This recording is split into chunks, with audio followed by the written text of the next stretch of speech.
Teman-teman panitia, ini speaker kita bukan sih? Kayak bukan gak sih? Aku takut orang nyasar deh. Kok apa ini aku sedih? Tapi kenapa semua dunia mengetawakan? Halo everyone, Rasya ada yang baru loh.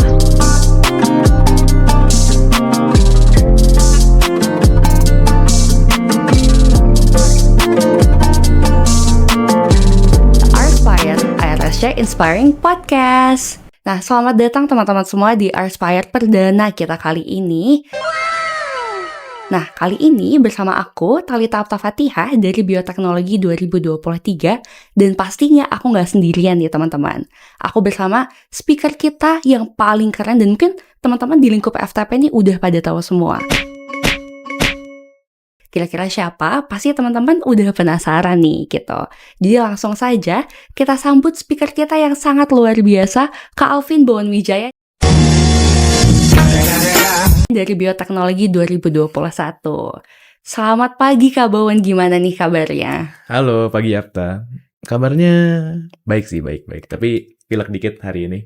Mungkin karena dingin ya, Malang lagi sering-sering hujan. Betul. Tapi baiklah, secara keseluruhan baik. Oke, lagi sibuk nggak nih Kak? Sekarang kesibukan ya, selain di ARSC ya, lagi ngurus skripsi juga, lagi nge-lab juga. Cuman mungkin untuk hari ini lagi nggak terlalu banyak kesibukan sih, untungnya ya. Wah, mantap banget nih Kak. Jadi kita bisa punya kesempatan buat berbincang-bincang dengan Kak Bowen gitu ya. Ngobrol-ngobrol aja kita ya. Oke, nah mungkin sebelum kita mulai lebih lanjut gitu ya Kak, aku mau tanya nih, kira-kira menurut Kak Bowen sendiri, kenapa sih skill leadership atau kepemimpinan itu penting banget untuk dimiliki sama teman-teman mahasiswa Kak? Oke. Leadership ya, kepemimpinan, aku rasa macam-macam ya untuk fungsinya dan juga benefitnya buat teman-teman mahasiswa. Aku rasa untuk utamanya itu karena kita ini kan di dunia perkuliahan ya, dan seharusnya di dunia perkuliahan ini mahasiswa-mahasiswa itu memang harus dipersiapkan sebaik mungkin untuk dunia pekerjaan, mau bagaimanapun itu. Entah dari segi akademik, jadi mahasiswa itu dibekali dengan ilmu-ilmu yang bakal dipakai untuk pekerjaan nantinya. Dan juga tentu saja soft skill seperti tadi leadership ya. Nah, dari yang aku tahu leadership itu pastinya bakal kepake banget, terutama kalau misalkan teman-teman ya pastinya semua orang pasti pengen lah punya jabatan yang tinggi, jadi manajer dan lain sebagainya. Dan jabatan yang tinggi itu seseorang nggak cuma harus punya skill-skill teknis, jadi nggak cuman mereka harus jago di proses ini, mereka harus paham persis prosesnya, tapi juga mereka harus punya skill-skill manajerial kayak gitu loh. Iya. Nah, makanya skill-skill leadership itu, skill-skill manajerial, bagaimana dia bisa mengatur orang-orangnya, bisa mengatur waktunya, itu sangat diperlukan lah. Jadi nggak cuma di dunia perkuliahan aja, tapi lebih aplikatifnya lagi kalau misalkan nanti dipakai di dunia pekerjaan. Oke, Kayak kalau gitu sih. misalnya tadi yang Kak Bowen bahas, berarti itu udah kayak versi advance-nya gitu ya. Nah, sebenarnya kalau misalnya kita mau ambil contoh simpel, mungkin untuk teman-teman maba gitu ya Kak, Oke. itu bisa sesimpel teman-teman jadi ketua kelompok untuk benar. tugas kelompok gitu ya Kak. Betul. Atau mungkin ketua-ketua proker, ketua Ya. pelaksana gitu. Nah, berarti dari situ sebenarnya kita melihat seberapa pentingnya bagi mahasiswa untuk adaptif dan juga punya soft skill, terutama di bidang leadership tadi. Ya, betul banget. Oke, nah aku dengar-dengar nih Kak Bowen tuh aktif banget gitu ya di LKM dan juga LSO di FTP UB ini. Nah kalau boleh tahu apa aja sih Kak kesibukan Kak Bowen terkait dengan LKM dan LSO itu? Oke. Kalau sekarang ini ya aku kan jadi ketua umum ya, ketua umum di Agritech Research and Study Club atau di ARSC, ya organisasi kita berdua lah gitu ya. Tapi sebelum itu juga ketika dari semester 2 lah ya, kalau di FTP itu kan dari semester 2 sampai ke semester 5 berarti, itu aku juga ikut di himpunan. Karena aku Departemen Ilmu Pangan dan Bioteknologi, dulu namanya THP ya. Jadi dulu aku ikut di Himalogista. Jadi dulu tandem Himalogista dan juga ARSC, dan akhirnya pada tahun ketiga aku memutuskan untuk lanjut di ARSC aja dan naik sebagai ketua umum kayak gitu. Oke, jadi Kak Bowen ini sebenarnya ketua umum kita bersama nih di RSC ya teman-teman semua. Oke, nah berarti kalau misal tadi udah disinggung terkait dengan ketua umum RSC gitu. Nah kira-kira gimana sih Kak perjalanan Kak Bowen dari awal kuliah, dari maba hingga akhirnya sekarang bisa jadi sekeren sekarang jadi ketua umum RSC gitu? Jujur bingung juga sih ya, tiba-tiba jadi ketua umum aja gitu. Kalau misalkan dulu itu mungkin pas jadi maba ya. Pas jadi maba itu aku emang karena ospeknya online. Cuman karena pas ospek sering nanya-nanya mungkin ya. Jadi tiba-tiba tuh aku kepilih jadi ketua angkatan waktu itu. Wah, keren di banget THP nih, Kak. 21. Iya. Nah, mungkin dari situ sih ya. Jadi orang-orang kating-kating pun ngelihat image aku tuh sebagai oh nih ketua angkatan nih, kayak leadershipnya bagus nih gimana. Sebenarnya aslinya mah aku juga nggak tahu gitu penting ngapain. Iya jadi mungkin kesana kayak aku udah punya skill-skill leadership dari awal, padahal itu skill-skill yang baru aku dapetin ya sambil berjalan waktunya gitu loh. Jadi dari aku ketua angkatan, aku paling kan baru manage beberapa hal aja gitu, kayak persembahan angkatan pas ospek dulu. Habis itu aku baru memutuskan untuk join ke organisasi dari lingkar yang paling kecil dulu, yaitu dari himpunan. Jadi aku join di himpunan, aku masuk di salah satu divisi di sana yang namanya iProf. Kalau misalkan di Himalogista itu akademik dan ilmu profesi. Mungkin karena aku emang tertarik di keilmiahan dan juga di akademik lah, kayak gitu waktu itu. Dan aku memutuskan untuk kayaknya coba deh satu organisasi lagi gitu. Dan akhirnya aku milih IRSC, soalnya ya aku juga masih penasaran sama lomba-lomba sama karya tulis ilmiah lah, kayak gitu. Kira aku join di situ, dan mungkin ya aku juga nggak bisa ngejudge sendiri ya, soalnya pasti kan kating-katingku SC ku dulu yang seharusnya ngejudge aku gitu. Tapi mungkin kating-kating dulu melihat aku punya leadership atau punya skill-skill yang oke gitu. Dan akhirnya pas aku lanjut di IRSC, aku juga disarankan atau di lobby untuk menjadi seorang ketua umum gitu. Dan aku rasa juga ini merupakan kesempatan yang menarik. Aku juga masih pengen, meskipun aku dipercaya untuk menjadi ketua umum, aku yakin masih banyak dari diriku yang bisa di-develop. Dan ya aku mengambil kesempatan itu. Oke, makanya keren sampai sekarang banget. bisa jadi ketua umum. Ya mungkin jadi untuk teman-teman maba 24 atau 23 gitu ya. Jadi mungkin kalau misalnya sekarang masih masa-masa ospek bisa mulai aktif atau mungkin jadi ketua angkatan gitu ya, Kak. Bisa. Jujur apa ya, orang-orang tuh sering ya pasti anggapannya kayak nanya-nanya terus tuh kayak caper atau lain-lain. Satu sisi iya, tapi caper itu penting justru menurutku. Karena Soalnya, dengan itu jadi dikenal sama kating, dosen gitu ya kayak. Caper itu sebenarnya cara untuk mencari relasi gitu. Biar kita dikenal. Jadi ya terserah orang bilang kayak caper banget ya, bodo amat. Ya terserah kalian lah, terserah penonton dan juga nanti. Oke. Jadi kalau misalnya aku mau tanya nih Kak, tadi kan sebenarnya Kak Bowen juga udah ngebahas tentang leadership dan kayak start pointnya Kak Bowen di mana dengan leadership itu. Tapi kira-kira kadang tuh kita takut gitu ya Kak. Nah kira-kira apa yang buat Kak Bowen berani hingga akhirnya jadi komting, terus nanti masuk dan naik ke tingkatan yang lebih lanjutnya Kak? Oke, sebenarnya kalau misalkan dibilang berani atau enggak, jujur ya ada rasa takut juga sih. Ada rasa takut juga soalnya aku sendiri yang paling sadar lah gitu bahwa dengan menjadi ketua, terutama di kayak jadi ketua angkatan, sekarang jadi ketua umum, bebannya sangat berat. Iya banget sih Bebannya pasti sangat ya. berat, iya. Beban, dan terutama kalau misalkan dulu aku pertama-tama ya, jujur yang membuatku overwhelmed itu ekspektasi orang-orang lah. Bahwa seorang ketua umum atau dulu ya pas jadi ketua angkatan itu kamu harus kayak bisa menyolidkan satu angkatan, kalian harus kenal dengan satu angkatan dan lain sebagainya. Itu yang jujur bikin sangat overwhelming lah gitu. Bahwa sebenarnya jabatan ini bukan yang menjadi privilege, malah menjadi beban aja gitu. Mungkin awalnya kayak gitu ya. Cuman ya akhirnya dijalanin ketemu sama teman-teman yang bisa diajak kerja sama, ketemu dengan teman-teman yang bisa diajak koordinasi bareng, yang supportive terus. Dan akhirnya ya justru enjoy aja gitu. Dan menjadi ketua umum ternyata sekarang ya, menjadi ketua umum itu ya nggak berasa banget gitu loh bebannya. Masih ada bebannya, tapi ya itu tanggung jawab aja gitu. Tanggung jawab sebagai ketua umum, sebagai ketua angkatan. Tapi itu udah nggak berasa sebagai beban yang kayak berat banget gitu loh. Yang membebani dan kayak malah membuat lambat hidup gitu rasanya. Jadi ya segitunya lah. Kak Bowen berarti kayak tipenya just go with the flow gitu ya. Karena lama-lama pasti akan ketemu juga nih titik nyamannya gitu ya Kak. Oke, nah pasti kalau misal tadi di RSC aku dengar Kak Bowen selain jadi ketua umum kemarin ikut riset sawit ya Kak? Iya benar. Oke, nah pasti kan berarti role yang Kak Bowen pegang gak cuma satu sebagai ketua umum aja. Nah kira-kira sejauh ini challenge apa aja sih Kak yang udah Kak Bowen hadapi gitu? Dan gimana cara menanganinya? Oke, mungkin challenge yang dulu itu ya jujur ya masih terkait kayak pembagian waktu dan juga apa ya manajemen waktu dan manajemen stres lah. Aku rasa itu mau bagaimanapun, mau dalam tingkat apapun, itu bakalan bisa menjadi challenge gitu loh. Kayak dulu ketika ya kayak tadi Afta bilang terkait riset sawit, itu jadi aku nggak cuma men-manage teman-teman di IRSC, tapi aku juga harus memanage tim riset ini gitu.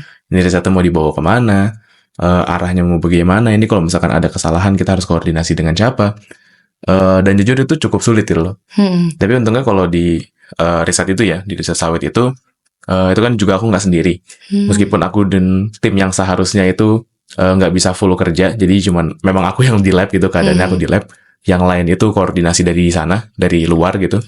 Untungnya koordinasinya masih bisa terjaga gitu loh. Jadi kayak kalau aku butuh saran, aku juga masih bisa tanya-tanya ke cutting yang emang udah berpengalaman di riset, minta-minta saran terkait prosedurnya seharusnya kayak gimana dan lain sebagainya. Jadi aku sangat terbantu lah di situ. Dan mungkin itu sih. Setidaknya kalau misalkan salah satu masalah risetnya itu udah agak kelar lah gitu, maka untuk koordinasi itu bakal lebih gampang lagi. Soalnya di sini agak susah sih, kayak aku sendiri masih belum jago-jago amat nge-lab gitu, masih agak-agak bingung. Tapi aku juga harus mengembani anak-anak yang aku rekrut sebagai anggota tim riset sawit gitu loh. Jadi aku harus mengajarkan mereka, tapi aku juga masih belajar. Jadi mungkin challenge-nya di situ lah yang agak susah. Tapi malah dengan seperti itu pasti mungkin ada trials and error-nya juga gitu. Tapi pasti jadi lebih paham juga kan ya Kak. Betul. Gitu. Jadi practical skill lab-nya juga pasti dapat selama prosesnya ya Kak. Iya. Oke, nah tadi Kak Bowen nyinggung sedikit tentang stress management sama time management gitu. Mungkin aku izin ngebahas tentang time management dulu gitu. Pasti kan ketika itu semua penuh, itu pasti kan bakal overlap.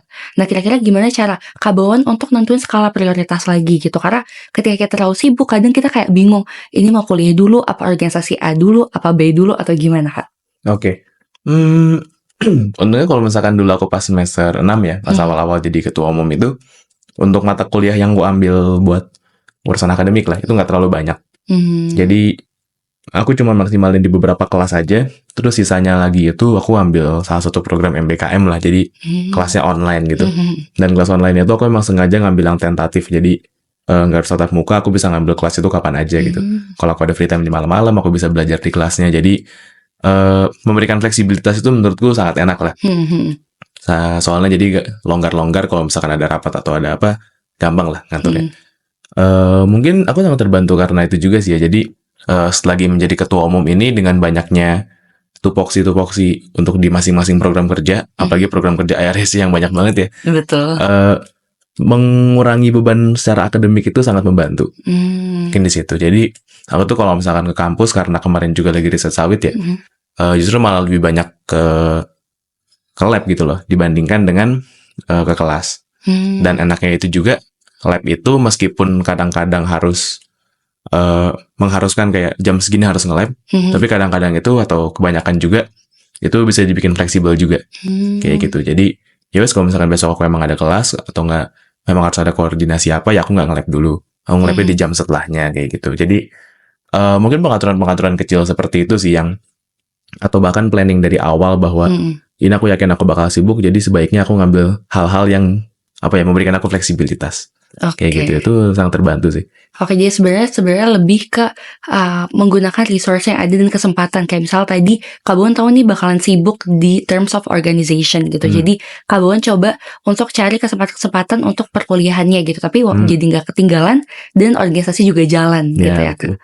Oke, itu terkait dengan time management. Kalau misalnya stress management gimana? Kalau kayak tadi Kak Bowen bilang, Kak Bowen lagi rada pilek gitu kan. Tadi berarti rada capek nih gitu. Nah kira-kira pasti kalau misalnya kita terlalu sibuk gitu ya, banyak kegiatan, pasti me time kita kurang gitu kan. Terus kita kayak burn out nih, capek banget gitu. Nah kira-kira kalau misalnya Kak Bowen sendiri, gimana cara nge-maintain energinya dan juga stress manajemennya tuh gimana Kak? Stress management ya? Mungkin ya kurangi waktu nongkrong kali ya mungkin. Mungkin satu sisi itu, jadi kurangi, kalau misalkan memang lagi banyak kegiatan, apalagi jujur ya, kadang-kadang ya sosial battery habis, seperti itu. Ya udah, maksudnya jangan terlalu dipaksa, pulang. Kalau ada waktu me time gitu loh, maksudnya aku kan selalu memakai gitu loh. Dan me time yang dimaksud itu ya benar-benar untuk diriku, bukan kayak nongkrong-nongkrong dan lain sebagainya. Itu waktu sendiri buatku. Dan mungkin satu hal juga yang menarik dan juga mungkin bisa diadaptasi oleh teman-teman semuanya juga, cari circle yang bisa produktif dan juga bisa main-main dalam sekaligus itu. Jadi di circle yang sama. Jadi mungkin pengalaman gue juga ya, teman-teman yang sering aku ajak lomba atau yang sering ngajak aku lomba, pokoknya circle lomba lah, kasar itu circle lomba, dan juga circle nongkrong tuh sama. Jadi bahkan bisa aja nih kita datang pengen bahas lomba, kita malah nongkrong dan juga curhat-curhat bareng kayak gitu. Atau kebalikannya, kita pengen nongkrong aja, tiba-tiba pada buka laptop gitu. Jadi overlapping gitu loh. Overlapping tapi in a good way. Jadi di mana nggak terlalu stres karena lombanya atau karena hal-hal ambisi kita, tapi juga masih ada support karena di situ nggak tegang-tegang amat gitu loh. Iya. Ya jadi bisa ngobrol-ngobrol tapi juga bisa produktif di saat yang bersamaan. Oke. Kayak gitu. Berarti sebenarnya secara nggak langsung kita harus cari teman-teman dan lingkungan yang suportif juga gitu ya. Jadi diajak serius atau diajak produktif bisa, tapi juga bisa jadi support kita ketika misalnya kita lagi capek atau mungkin kayak udah deh kerjaan nanti dulu, belajar nanti dulu gitu ya Kak. Jujur itu membantu sih menurut gue ya. Iya, dan itu kayak package deal banget gak sih Kak? Bisa diajak lomba, bisa diajak nongkrong gitu ya. Betul. Oke, nah selanjutnya ketika Kak Bowen kan aku lihat high achiever nih ya gitu. Di terms of kayak leadership, terus organization gitu. Nah kira-kira role modelnya Kak Bowen apa? Karena setahuku kalau misalnya kita ada role model itu kayak akan lebih mudah untuk menggapai step-step yang akan kita ambil gitu. Oke. Role model ya mungkin ada beberapa. Dua-duanya dari cutting ya, sebenarnya dari cutting. Yang satu mungkin teman-teman gak terlalu banyak yang tahu ya, tapi dulu ada salah satu ketang di THP juga, angkatan 2017, namanya Mas Abdullah Sofi.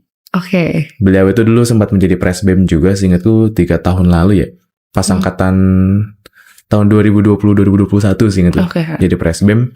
Dulu sempet sih kayak sering nongkrong gitu ketika aku masih di himpunan, sering nongkrong sama beliau dan aku sangat suka dengan pembawaannya lah. Beliau itu orang yang sangat berwibawa, tapi di satu sisi kalem gitu loh, sangat kalem, sangat chill banget. Tipe-tipe orang yang kalau misalkan ketemu kan, gimana kabarnya, sangat-sangat friendly juga gitu loh. Dan kalau misalkan ngomong sama beliau, berkonsultasi sama beliau itu sangat nyaman lah. Itu mungkin jadi satu sisi leadership yang aku bawa sampai sekarang, atau setidaknya yang ingin aku bawa lah sampai sekarang. Jadi di mana seorang pemimpin itu menurutku harus bisa menjadi orang yang reliable, tapi bukan harus bukan berarti harus kayak selalu tegang gitu loh. Tapi jadi pemimpin yang santai, yang chill, tapi bisa bisa diandalkan oleh semua anggota-anggota organisasinya gitu. Mungkin itu sih yang jadi role modelku banget gitu. Oke. Nah, tapi di satu sisi aku juga punya role model, mungkin ketua umum sebelumnya ya, Mas Dava. Itu di satu sisi mungkin agak berkebalikan, ada kebalikannya lah, ada hitam putihnya dengan Mas Sofi tadi. Kalau Mas Dava ini memang kepemimpinannya dia lebih ke otoriter, jujur memang lebih ke otoriter. Tapi yang main aku adaptasi itu bagaimana seorang pemimpin itu juga harus bisa mengambil langkah yang tegas, langkah yang cepat gitu loh. Jadi kadang-kadang di satu sisi demokrasi itu bagus lah. Jadi kayak gimana misalkan aku mau ngambil suatu keputusan, ya aku bakal konsultasi dulu. Biasanya gitu kan, aku mau ngambil keputusan, aku akan konsultasi dulu nih ke teman-teman pengurus harian. Tapi kadang-kadang kan suatu keputusan cepat harus diambil ya. Nah itu makanya otoriter dikit itu juga penting. Dan bagaimana bisa mengambil langkah yang tegas. Terus juga Mas Dava tuh juga lumayan ahli lah dengan keorganisasian, tentang politik. Tentang bagaimana kita juga sebagai organisasi, sebagai wajah dari organisasi itu juga harus negosiasi, juga harus melobi-lobi di organisasi-organisasi lain atau di pihak fakultas dan lain sebagainya. Itu juga hal-hal yang selalu konsultasikan dengan Mas Dava. Kayak gitu. Mungkin 2 orang itu sih yang menjadi role modelku sampai sekarang ya. Oke. Nah berarti menurut Kak Bowen sendiri, tadi kan ada 2 orang ini sebagai role model Kak Bowen gitu. Tapi menurut Kak Bowen, apa sih pentingnya untuk teman-teman mahasiswa atau kayak diri kita tuh punya role model gitu? Menurutku cukup penting sih ya. Cukup penting soalnya jujur aku kayaknya ya selama aku sekolah sampai kuliah itu aku nggak pernah punya role model. Jadi kayak ya wes kayak hidup aja gitu. Belajar ngerjain sesuatu yang harus dikerjain. Role model itu menurutku penting karena semua orang itu butuh target sih menurutku ya. Aku yakin nggak semua orang sekarang ini punya target, tapi itu sangat penting. Jadi kalau misalkan hidup tapi nggak ada tujuan kan kayak agak gimana ya, cuma hidup aja gitu loh. Jadi menurutku role model itu penting soalnya kita jadi tahu sebenarnya apa sih yang pengen kita tuju, kita tuh pengen kayak apa sih, dan bagaimana kita bisa menjadi seperti orang itu. Bukan berarti harus menjadi seperti orang itu sih, kayak yang tadi gue bilang, mengadaptasi beberapa hal yang menurut kalian itu bagus dari orang itu, kayak tadi sifat-sifatnya aja yang pengen kalian adaptasi itu juga bagus gitu loh. Soalnya aku yakin juga setiap manusia itu pasti mengadaptasi perilaku dirinya sendiri tuh dari lingkungannya lah. Betul banget Kak. Nah berarti kan kalian juga harus memilih sebenarnya orang seperti apa sih yang kalian ingin jadi diri kalian gitu. Kalian tuh pengen jadi seperti siapa sih? Pengen jadi seperti apa? bukan berarti harus benar-benar ngikutin satu orang, tapi beberapa orang juga nggak apa-apa. Tapi yang penting ada lah yang jadi acuan kalian. Dan asalkan itu bisa membuat kalian menjadi lebih baik, ya apa salahnya? Oke, berarti secara nggak langsung pakai prinsip ini ya Kak, amati, tiru, dan modifikasi betul. gitu ya. Itu bisa di kehidupan sendiri atau mungkin kayak di riset kan juga seperti itu ya Kak ya. Ya tipikal kepenulisan lagi Iya, kata-katanya. amati, tiru, dan modifikasi gitu. Oke, nah pasti kalau misalnya kita sekarang ngebahas tentang RSC gitu, kembali ke RSC gitu ya Kak, pasti backgroundnya beda-beda gitu, sifatnya beda-beda gitu, pasti ada aja konflik-konfliknya gitu kan. Nah sebagai ketua umum RSC, biasanya Kak Baun untuk konflik management di dalam RSC atau mungkin apapun in general di RSC gitu ya, itu gimana Kak? Oke, kalau konflik management mungkin itu yang sampai sekarang juga masih aku pelajari ya sebenarnya. Karena basisku di RSC juga dulunya bukan di PSDM. Jadi aku sebenarnya masih belum punya skill yang sangat ahli lah dalam manajemen konflik, dalam manajemen masalah-masalah internal dari organisasi. Makanya aku selalu bahkan berkonsultasi dan juga aku akan selalu menanya-nanya itu ke salah satu kabiro di RSC gitu loh, dari PSDM.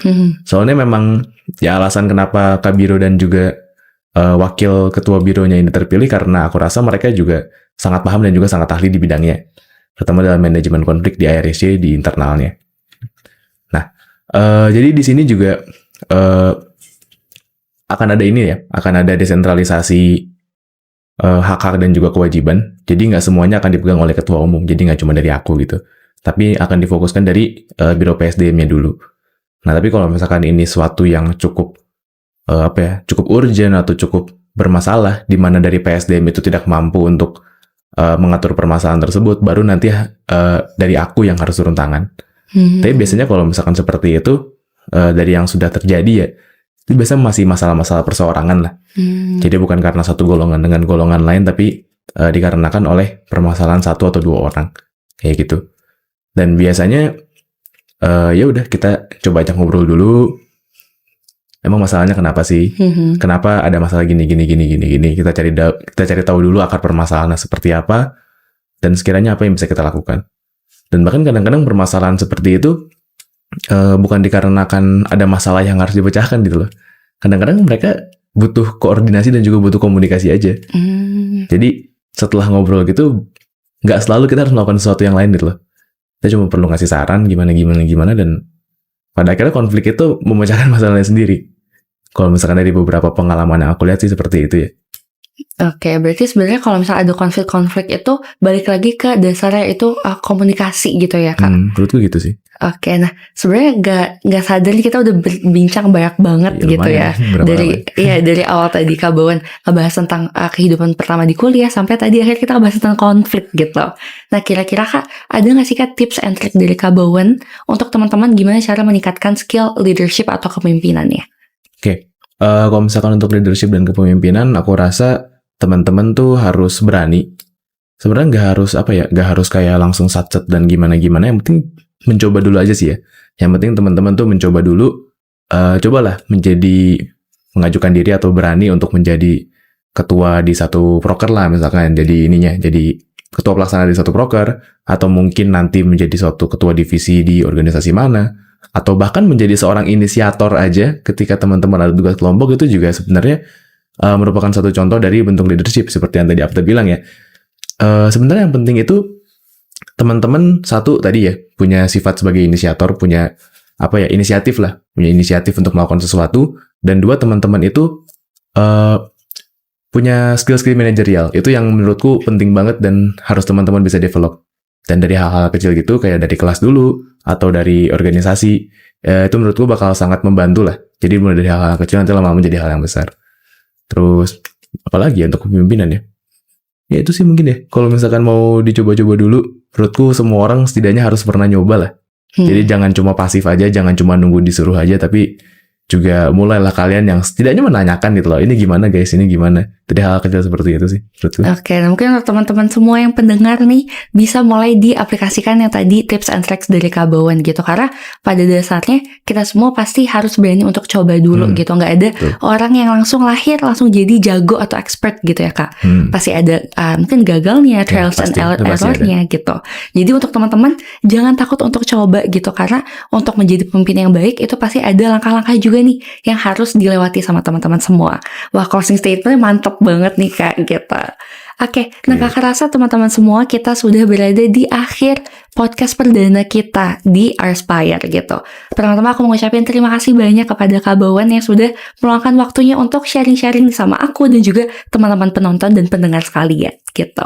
Nah, kali ini aku juga mau ingetin ke teman-teman semua untuk jangan lupa like, comment, dan juga subscribe. Dan juga teman-teman kalau misalnya punya komen-komen atau saran-saran di episode-episode selanjutnya bisa banget langsung ditulis di kolom komentar gitu.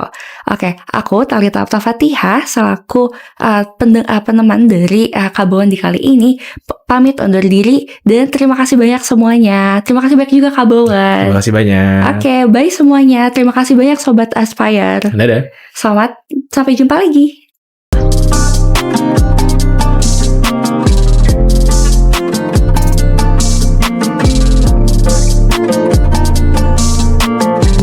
Arspire, ARSJ Inspiring Podcast.